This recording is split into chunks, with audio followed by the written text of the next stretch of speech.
post. Okay, Go got ahead. it. Let me make my screen big. Can you hear me okay? I was like, I'm Yes. off mute, right? Okay, good. Absolutely. We'll wait a minute, I guess, for everyone to pop in for a couple more people. Oh, good. I like that the time is up in the corner. I don't want Hmm. to over talk. Yeah, I was gonna Professional send a talker. I was gonna send a 10-minute reminder like at 10:48 just to let you know. Okay, perfect. Um, Yeah. I used to get in trouble for talking. Now I get paid to talk. there you Yay. go. That's Turn good. that one around, right? So we'll let it hit that minute mark. What's going on, Lenny? Morning, y'all. Morning. Up bright and early. Good to see you, Trevor. Good Nice to to see meet you, you. Amy. Great to Yeah. see you again, Winston. And What's Melissa, I haven't seen you yet, but welcome. Hey, Veronica. Hi, how are Veronica. you? Good. Okay, hi. We're gonna have a meetup soon, huh? Yeah, in a couple hours. I know. Bummer I can't go. So hopefully you can come here in Washington. One of these days. Yeah, we'll arrange it with Jessica and Brandy. Maybe we can, set up one. And then we'll tour you guys around in Washington. Awesome. I think Yeah. for now, I think we can go ahead and pop it off, but not to steal too much of Amy's shine. I definitely did a little research on her just because I've always wanted to meet a celebrity. Um, and just knowing that, professional actress and speaker for over 20 years and Hallmark, Disney, Lifetime, the list goes on. I can check that off the bucket list. Yeah. Um, I know for Totally me counts personally, on Zoom. yeah, and Totally. I know like for me personally, acting is tough, let alone I've been told I got a face for radio. So, I'm No. excited to hear the tips, the tricks, and the pointers that you have in terms of connecting to an audience. And I know a big thing within the content creation space is we get so caught up in buying the latest and greatest, cameras, audio equipment, you name it. And it's fulfilling to see you're just teaching us how to use the most renewable resource over water, and it's our phone. So I'm Yes. excited. Absolutely. Thank you so much for that introduction. Yeah, I do. I have a background in acting. I've been a spokesperson for over 20 years, like Winston said. And I started recently, over the last year, starting to use my knowledge of being in front of the camera for all those years to teach entrepreneurs and small business owners how to be confident on camera, because we're just in the modern day where social media, it's not going away, it's getting worse, not worse, but you really have to be on social media. And if you're not creating video for your business and to grow your brand, you're missing out. So we're going to talk today about first why you should be creating video for your business. I think if you're here chatting in this room, if you picked this as your breakout session, you probably know that you should be, but we're going to reiterate some of those things so you can feel really on board with, yes, this is the next step for me. And then I'm going to walk you through 6 keys to really being confident on camera and being awesome on camera. And like Winston said, what you need to think about, what you don't need to think about, and a lot of the common mistakes that I see people make when they start out on camera. So the first thing is being on video, putting yourself out there on video is really the quickest way to grow your business and grow your brand. Video is captivating. It's the next best thing to meeting with people in person. And they get to see, like, even on Zoom, like, it's such a difference than a phone call. We get to see each other's faces. You can hear my voice, my inflection. You get a feel for my personality. And that's just something you can't do with maybe a blog post or an email. There are great writers and there are ways to communicate outside of video, but I believe from an acting background and selling on air and commercials and different things like that, because I do stuff for Home Shopping Network, there's really nothing like video. It is a very powerful form of media that we all should be utilizing to grow our business. And if you've been on Instagram and Facebook recently, you know that the algorithms are preferring video. So the algorithms are pushing video out there. You're seeing more really, obviously TikTok is a video platform. YouTube is a video platform, but now we're seeing reels. And you've probably been caught on there if you spend any time on social media where you're like, oh my gosh, how did an hour go by? The reels are just popping up. And that's how those little bite-sized pieces, those videos, that's why we love television shows. That's why we love movies. We love to look at people. We love to connect with them. It's the strongest, it's just really the next best thing to being in person. And it helps you establish yourself as an authority in your niche. No matter, I know we're doing investing here, but no matter what the business is, it really helps you come out as an authority when you show up on camera and you're giving people value in your videos and you're teaching people. And that is really going to set you up differently because they can find you. It's searchable. We're going to go into that a little bit more. Which brings me to my next point is video allows you to reach people outside of your immediate network. Think of how often you've shared a reel or shared a video. Probably, maybe you share a blog post, maybe you share an email, not usually though, right? Your video allows you, it's very shareable. The algorithms prefer it. So it's giving you that extra boost versus a text post and other things. And it's just a best way to reach new people because your network, that your small network, if they share it with a friend, it's that shareable content. And it's not about needing to go viral, right? There's like a lot of that pressure, like, oh my gosh, when maybe you've posted a video before and then you're on there like checking the views. And there's definitely things that we can do to boost our engagement and boost the views on our videos. But you don't really need millions of views. You just need the right views. You need to be reaching the right people. And a lot of that comes from the content you're creating, setting yourself up as an authority, giving away value, those tips and tricks, educating people. I find myself very drawn to those educating videos because people are there, even if the value for them is just entertainment, they're there for value. They're there because they're learning something. They're spending time on your page, on your social media, watching your videos because they're getting something for them. That sounds selfish, but that's just how we are, sadly. That's just humanity. We're like, I'm spending my valuable time, even if it's watching this video. And that can even be just because you made me laugh showing a cat video or whatever. And that was valuable to me because I just needed to, detox from my day or whatever that looks like. So if you're educating them, giving them value, they're going to be coming back for more of your content. You're establishing yourself as an authority.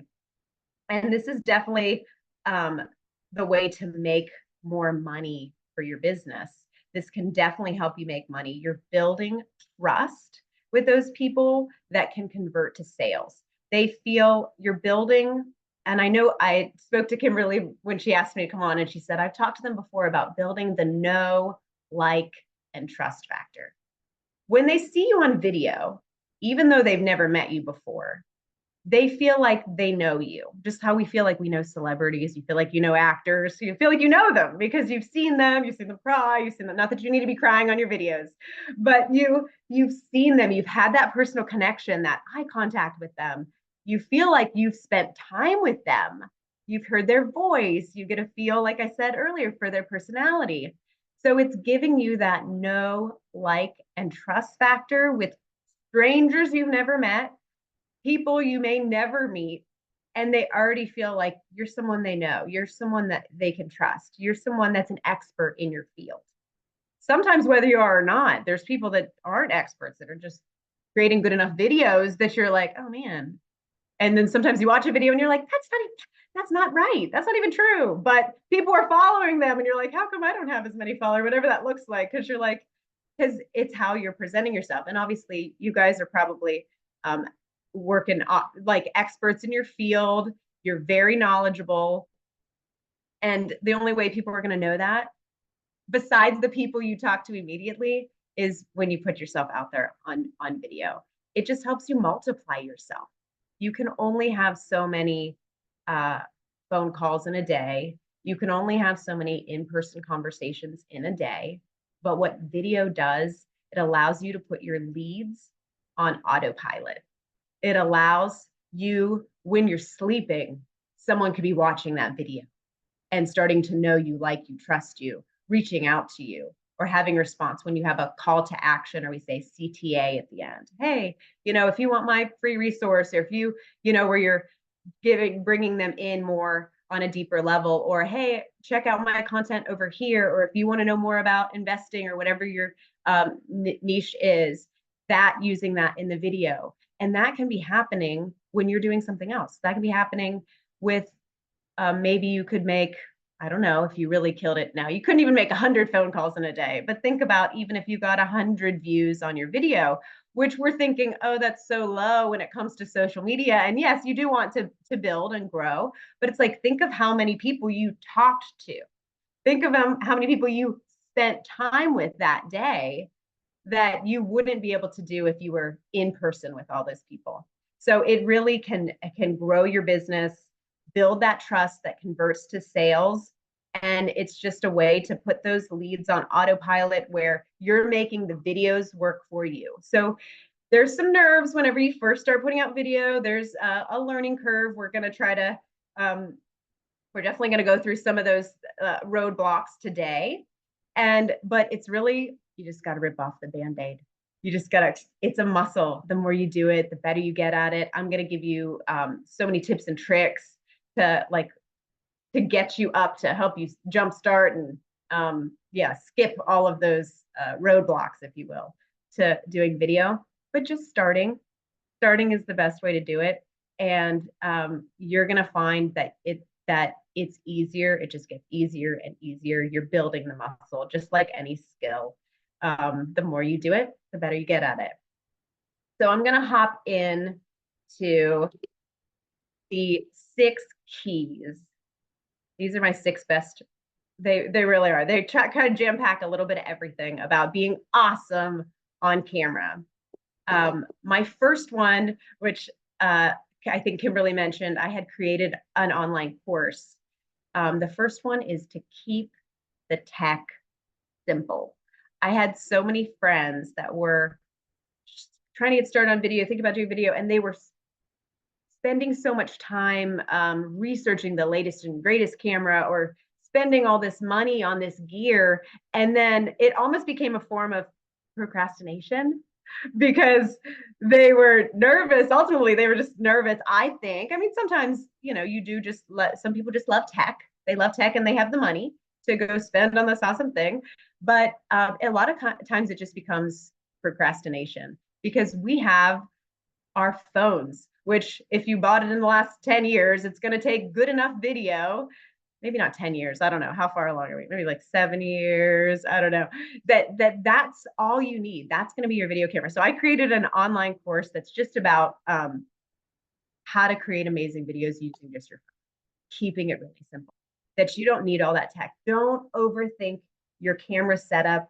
A dynamic video is not about having, yes, you want to have a clear video. Yes, you want to have good audio. People need to be able to hear you and a simple background, but it's about the value that you're bringing. You don't need the latest and greatest in all the gear. You need to bring the value in your content. So you want to use a tripod. You start with your phone. If you want to invest in gear later, you totally can. But rip that Band-Aid off. You can start shooting great video today using only your smartphone. And this is Apple, Android, whatever you had. You could shoot it on an iPad. You can shoot it on your computer if you've got a good webcam. Just get that camera on you and start. So you want to, if you're using your phone, you want to put it on, you want to get a tripod or a steady surface that you can put it up on. You can grab a tripod off Amazon for like $15. So invest, such a small investment in a tripod. It will do you well. You don't want any shaky camera stuff. That is distraction. So all that we do in video is to eliminate distraction. There are crews of people, hair, makeup, like why do they spend so much time on hair and makeup? Yes, we want to look nice on set whenever I work professionally, but it's to eliminate distractions. If I had a giant hair sticking out here, you guys hardly would listen to what I'm saying because you're like, I wish she would just, why can't she just fix that piece of hair that's sticking out? You know, like that's how we think. So even in how you're doing your clothes, like don't go crazy with the patterns, like keep it kind of simple. I'm not saying you can't wear patterns or colors, but think about, is this distracting? Is my background distracting? Is my audio distracting? Is there a dog barking outside? Is there a lawnmower guy? All of those things. So eliminate distractions in your video. Get your phone up on a tripod. Put yourself, I'm sitting in front of a bright window. Since you guys are on these Zoom calls, maybe you've kind of thought about that a little bit more. A good rule of thumb is to fill yourself in most of the frame. If I'm way back here, that's not a dynamic video. And if I'm awkwardly, it feels socially awkward. If I'm up in your, like, don't film like this, find like that. My eyes are here. I'm filling up most of the frame. You want to be able to see your hands when you're gesturing. That also, as far as body language, on camera body language, being able to see your hands is psychologically a sign of being friendly, the palms of your hands. It's a signal to, hey, I'm your friend. I don't know if that comes from friend or foe. Like if you have your hands down sometimes or behind, especially not behind your back. Don't do, if you're doing a standing video, don't put your hands behind your back. You're triggering your audience to think you're sneaky or hiding something. There's psychology in that as well. So we're smiling, you're showing your hands on camera, you're framing it just about enough so that you can gesture on camera. So getting good lighting and just using a window light. You don't have to invest in a bunch of lighting. It is nice to eventually grab a ring light, grab a little, there's clip-on lights that go on your phone. I share some of my favorite gear in the course, but a window, the Lord's lighting, just go use the sun and be in front of the window and make sure you're in a quiet space where you have clean audio. You can do a little clip-on mic. That's very useful. I do recommend that. But again, if you're in a quiet space, you can pick up the audio on your phone perfectly well. My pro tip on this one is try to be close enough where, and I was like, is my lighting good enough here on Zoom, where you can see the color, your audience can see the color of your eyes. That's usually how you know I'm framed about, not color of your eyes this way. But that's how you get a good idea of I am framed, excuse me, that you're framed correctly and that your lighting is good. If they're able to see the color of your eyes. Okay, so my number 2 key for being awesome on camera is to calm your body before you start shooting. I wish I could tell you as a professional actor and spokesperson for over 20 years now that I never get nervous and that nerves completely go away and you just got to do it a few times and you're going to be fine. It's not true. We're always going to be having that bubble of anxiety, of tension. But what happens over time, it's no longer debilitating. You learn how to manage it. And this is what I'm going to talk about now, about what to do to help you manage that.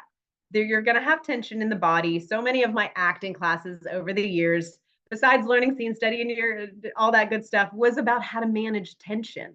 Because when we have tension in the body, if we were having an in-person conversation and we were just hanging out, hopefully you wouldn't feel nervous, right? You wouldn't be thinking about, oh my gosh, what do I do with my hands? So when we start to have tension in our body, when we're like, oh, I hit record, when the record button's on, you start to tighten up. You start to want to take up the least amount of space possible. So you bring your arms in, your shoulders up, you get tension in your jaw. Tension in your jaw makes you stumble over your words, makes you mumble.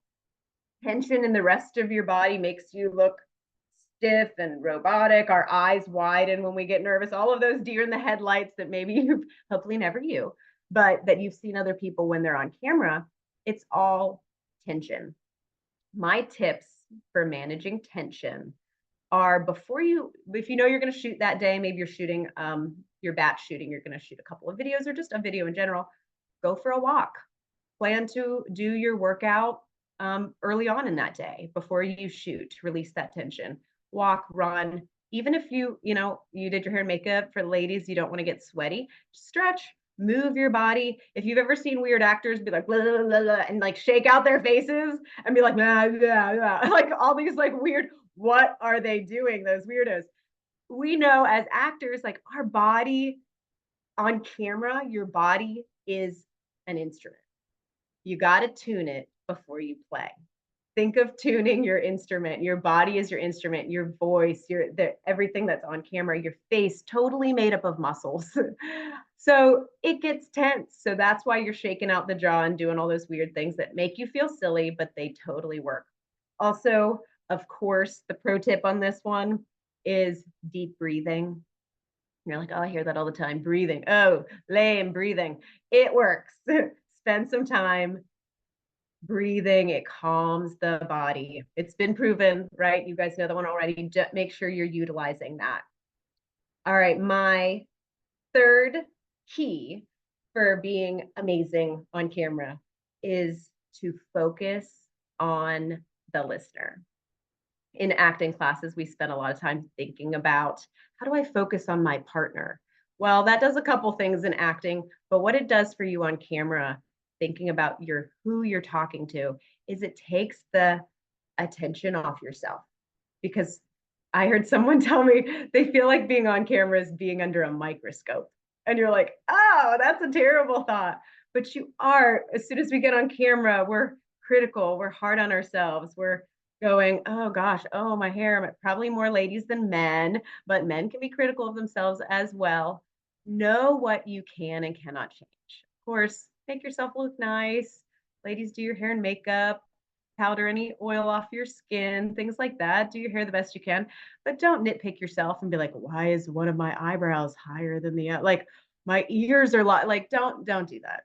Control what you can control. And honestly, you'll get used to seeing and hearing yourself on camera. You will. That does get better. I promise. You'll get a little desensitized to it. That's how I look. That's how I sound. It's all good. But visualizing the person you're speaking to takes that attention that makes you nervous about being on camera off of you. And if you're thinking about creating a video and being like, thousands of people are going to see this, or I'm talking to a room of people, or well, God willing, thousands of people are going to see it. That's awesome. But don't think like that. I want you to think about first, eye contact on camera is looking right into that lens. So we have a lot of distraction down here, right? I can see you guys. I can see Winston's really big on my screen right now. I can see me, but I got to make sure I'm not looking at me while I'm talking, right? Eye contact, looking, if you're shooting with your phone, is that lens. So looking right into the lens, that reads as eye contact with your viewer.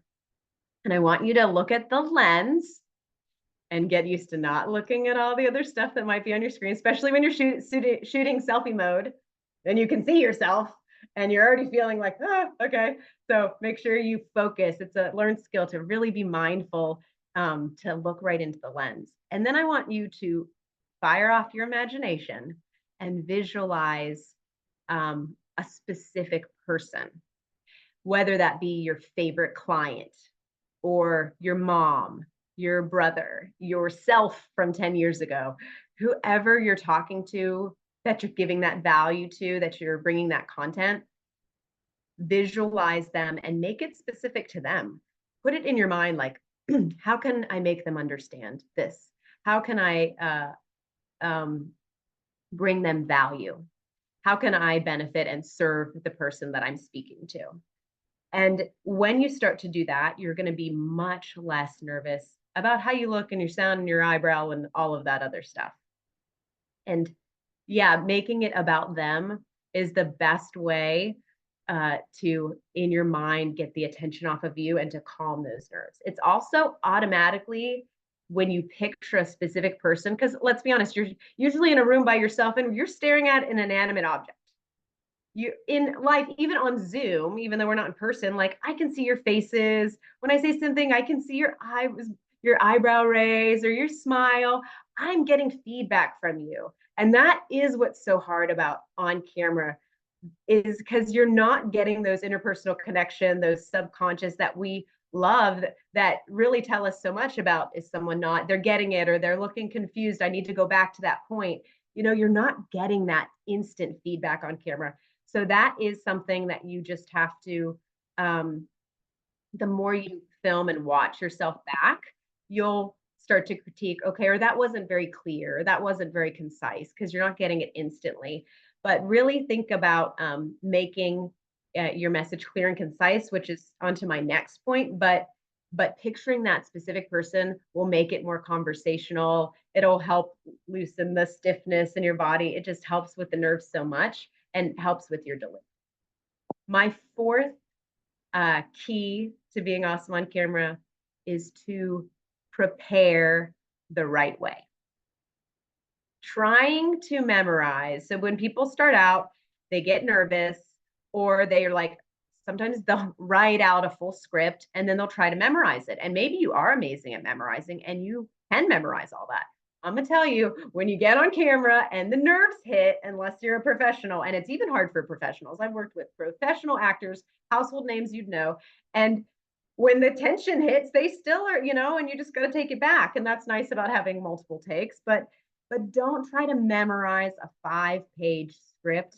You will frustrate yourself so much, and it will not come across. It's not going to give you that laid back conversational, hey, we're just friends having coffee, chatting, learning together. It's not going to give you that feel.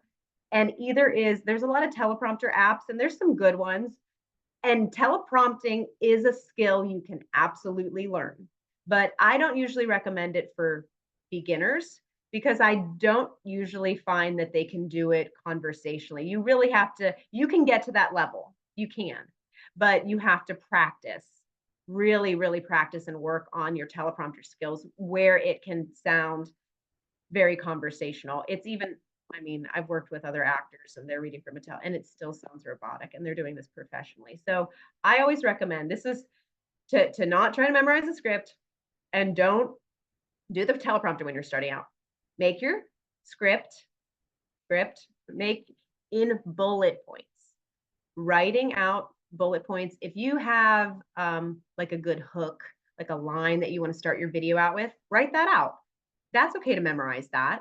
Or a few messaging points where you're like, I really want to make sure I use this specific wording, and practicing with that. But write out your bullet points of what you want to say.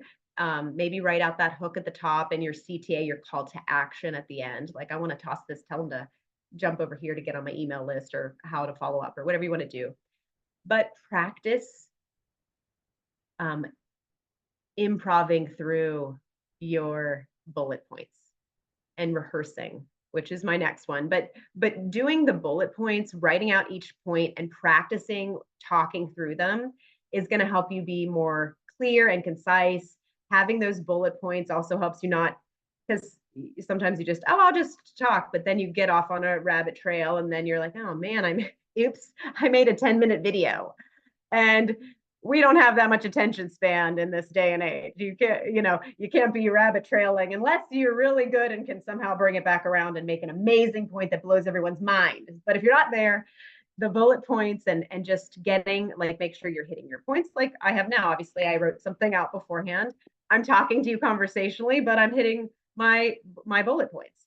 And professionals rehearse like that. That's how we do it. So memorizing a few keywords and phrases, write out your bullet points on a sticky note.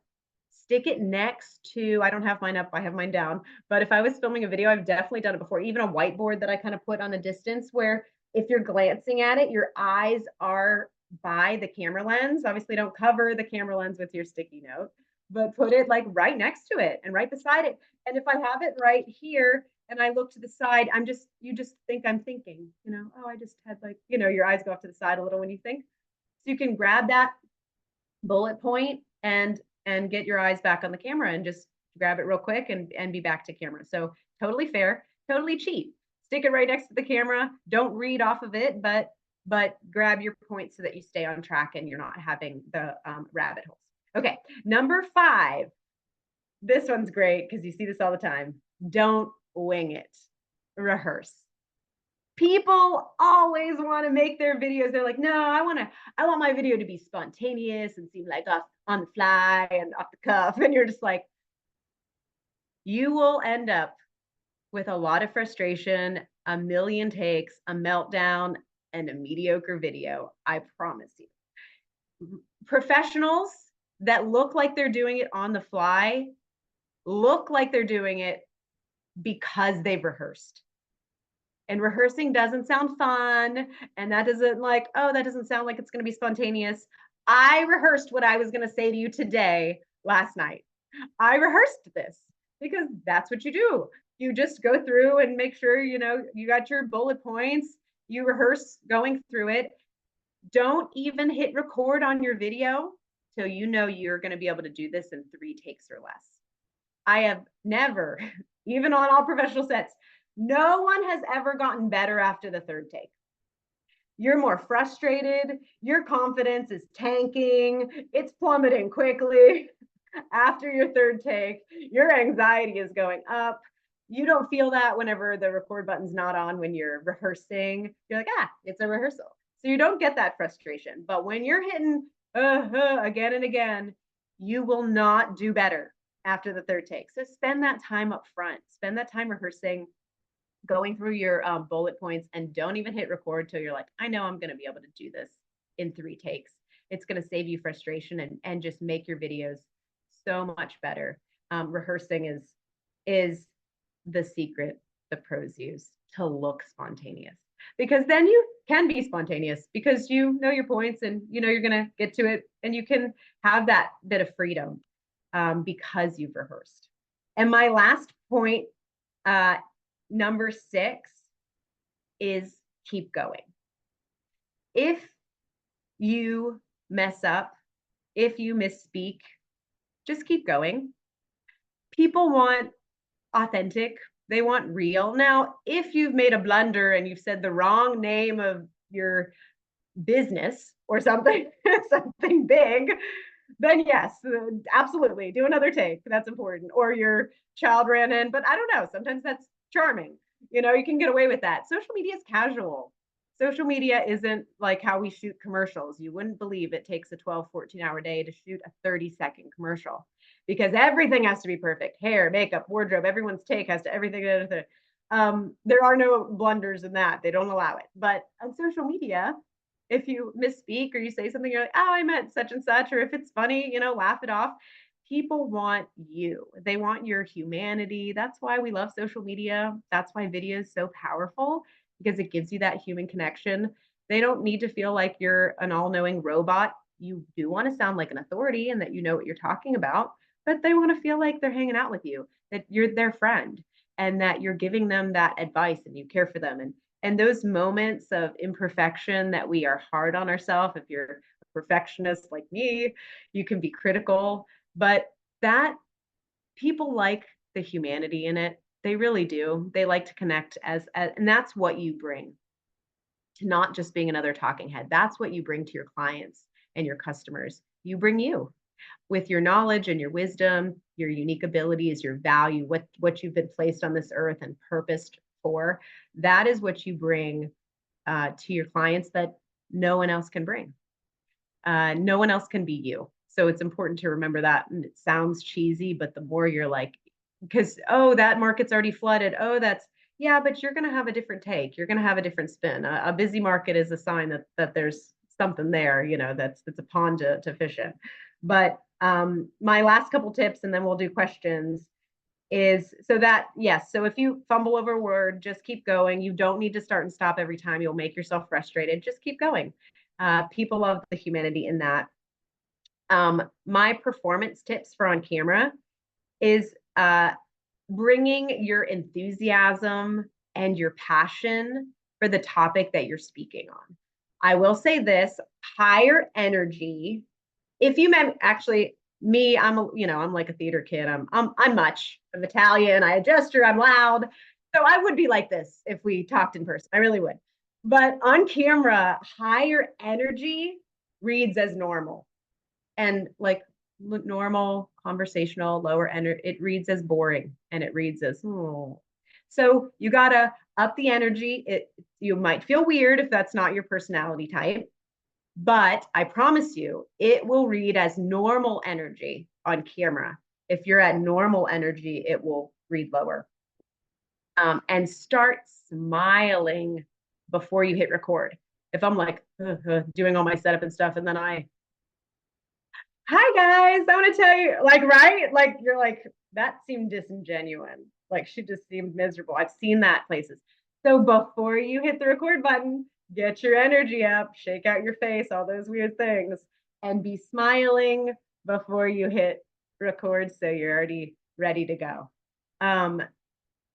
And yes, messaging. Oh yeah, higher energy reads as normal. Smile before you hit record, and think about talking through your smile.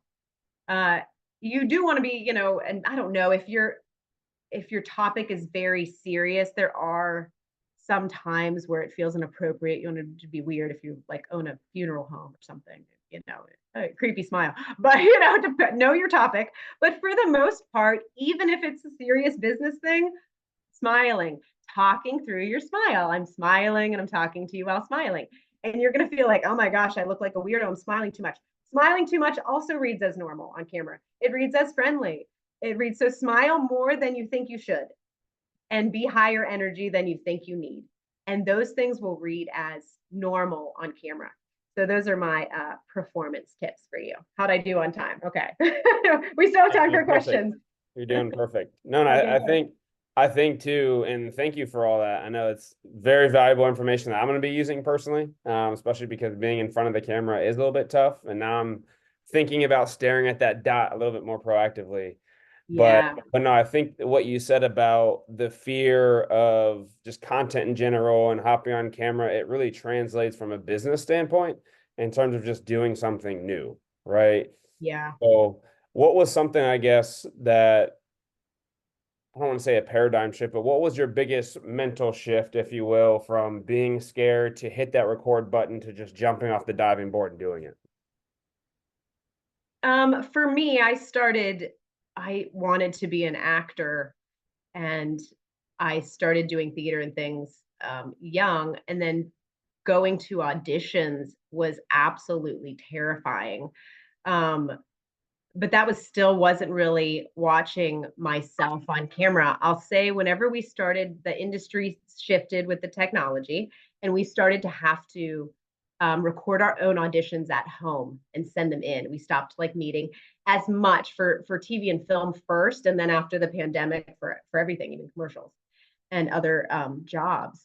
But watching yourself with grace and giving yourself fair feedback.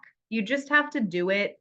And honestly, when you know you're getting better, the confidence starts to come. When you start to watch your recordings back and be like, oh, that was okay. I need to be kind to yourself. Don't be overly critical. Really be constructive with your critique and say, like you said, you know what, I need to look at my lens. I need to have more eye contact. You don't have to be perfect when you start. Really doing it. And I did broadcast journalism in school. So that was a time where I actually did have to see myself on camera as well.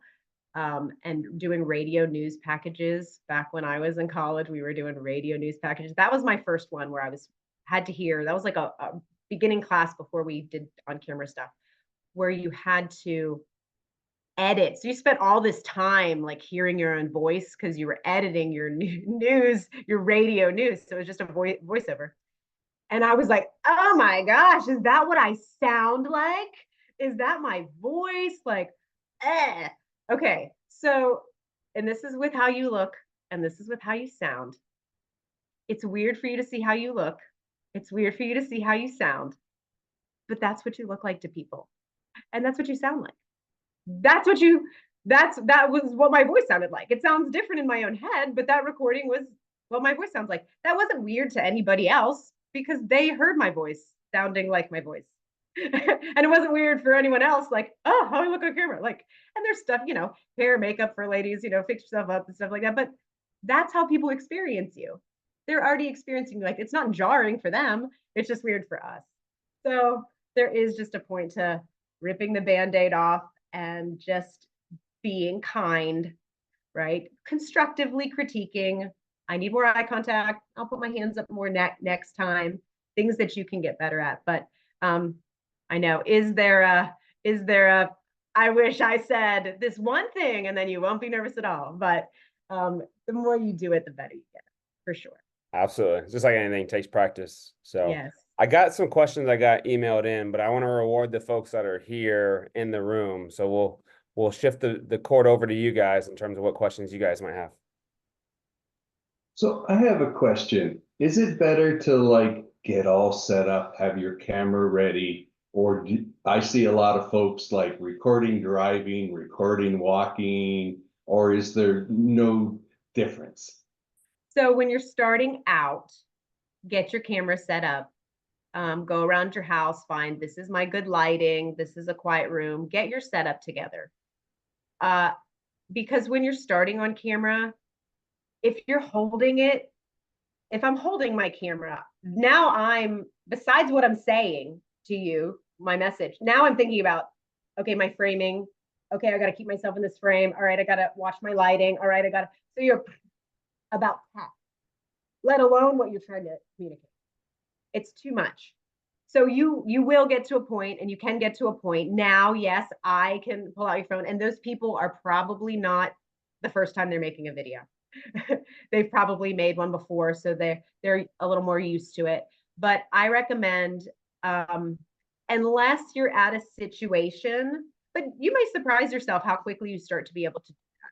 But I always recommend tripod, set up your framing so you can not think about it.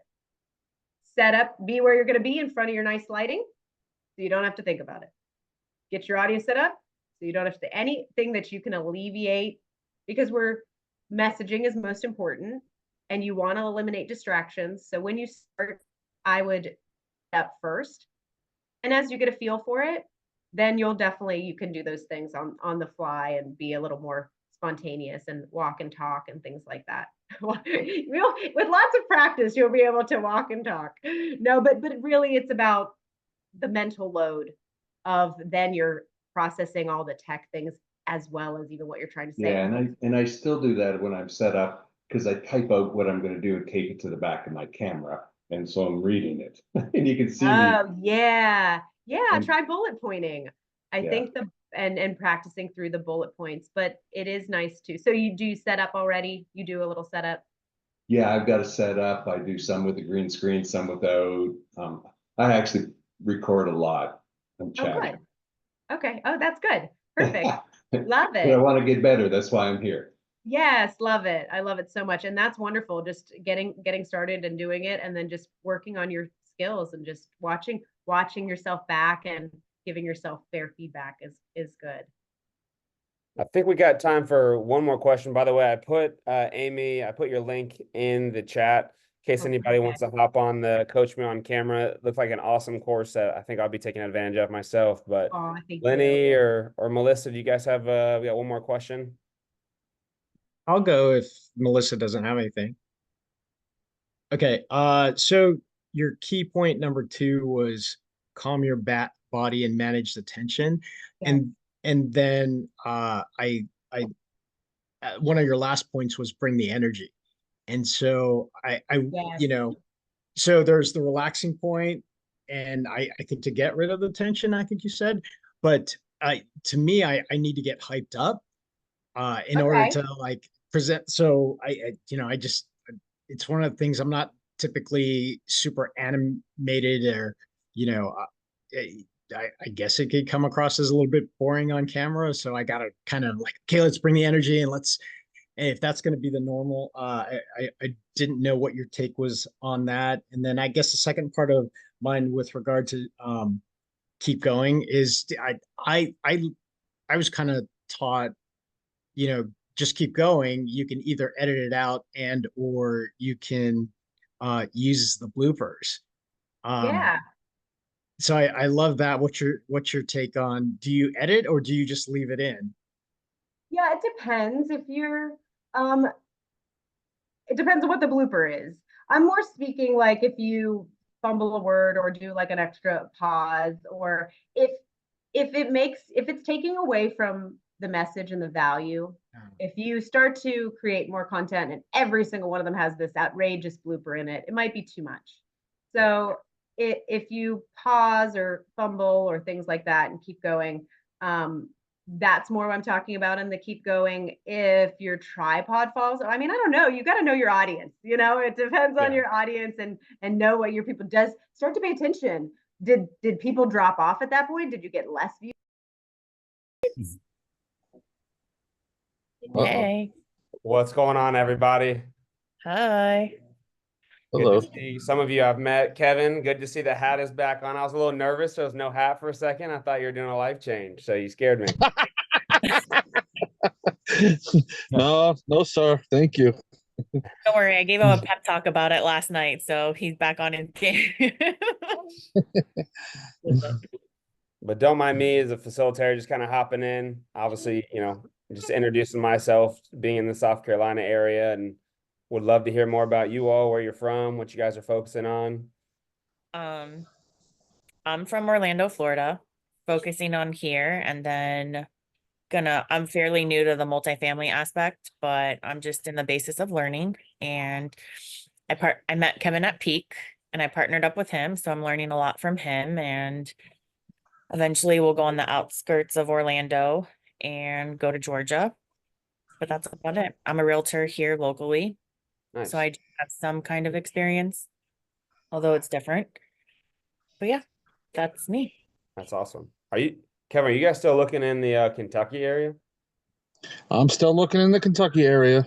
Okay. I'm gonna have to send you an email. I met someone at a Southeast forum as a property manager. He actually said his brother was trying to sell some property out in the Kentucky region. So I'll have to pass that Please away. do.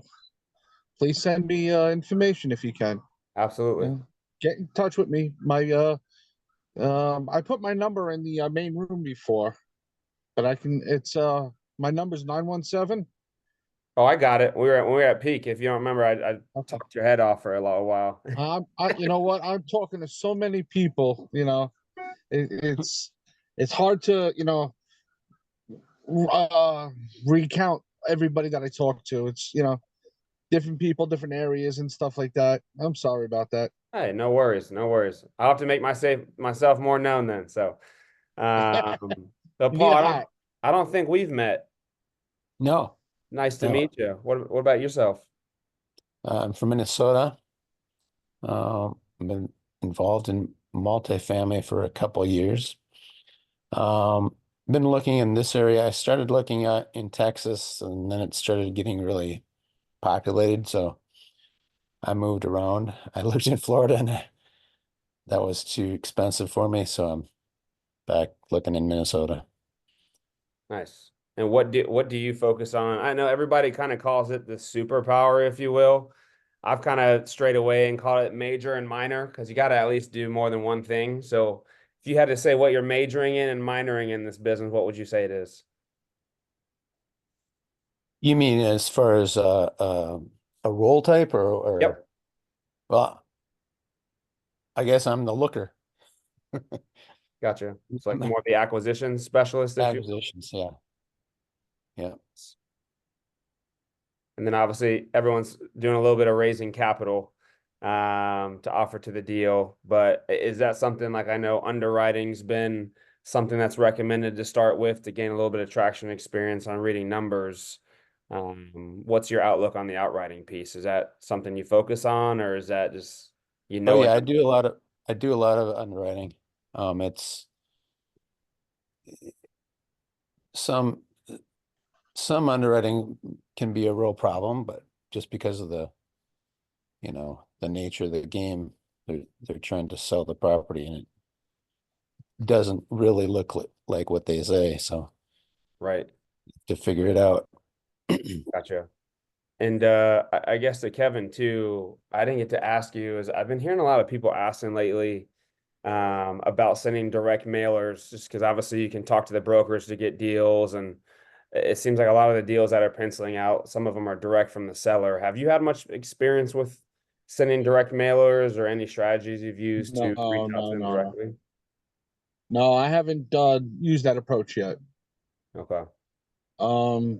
Yeah, no, we went looking at a property down in Georgia, and while we were down there, we got some stuff through the MFM.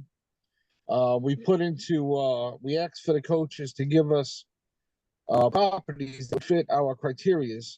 And while we were down there, we went looking through some of these areas. We looked at a bunch of the multifamily stuff, and it was funny because one of the properties that we happened to look at, and while we're doing this, we're videotaping, we're recording the areas that we go into. And we got lucky where one of the properties that we went looking at last year, they were looking to sell the property for $11 million. The property itself was managed poorly, and right now we're putting an LOI in for $11 million. We talked to the bank and everything. So right now the bank is willing to, as Paul said, reconfigure all the money that, the loan and everything. He's going to be losing money, Right. So at that point it should be in our favor, at least $4 million. Wow. Oh, In total or So off of the 11 million valuation he had before? off the 11 million. Gotcha. He was asking 11 million last year. We're putting an offer in at 7. We already talked to the bank. I deal with a slightly large group, and we have one underwriter he's an accounting specialist, and everything he did, all the numbers and everything. One of our sponsors that we're going through, he turned around at year 3 when we're in the deal.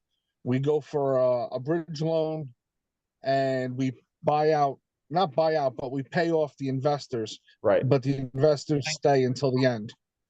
So they get their money at year 3, their initial money, and now we can sit there at that point and, well, we brought this deal to you. Why, they'll turn around and want to invest again. Right. We go and we get another property. But again, here we go. This was in Georgia. I found something else right now in Kentucky. Hopefully something, like you said, you've got somebody who's got something there in Kentucky. Hopefully that could be number 4 or 5 right now sitting in our pocket. Nice. Sounds like you made a lot of momentum since peak. Yeah. I love it. It's the hat. Boy, I'm telling you, man, it's so much so that I really, for the first 2 minutes of everybody being on, is I was so focused on you not having it on, so you got my eye from it. Yeah. Well, I got to figure out my Kevin King trademark, if you will. But no, it looks like we're breaking back out, and then we're gonna hop into another break room here. So I'll see you guys Yes, out. sir. All right. yeah. Thank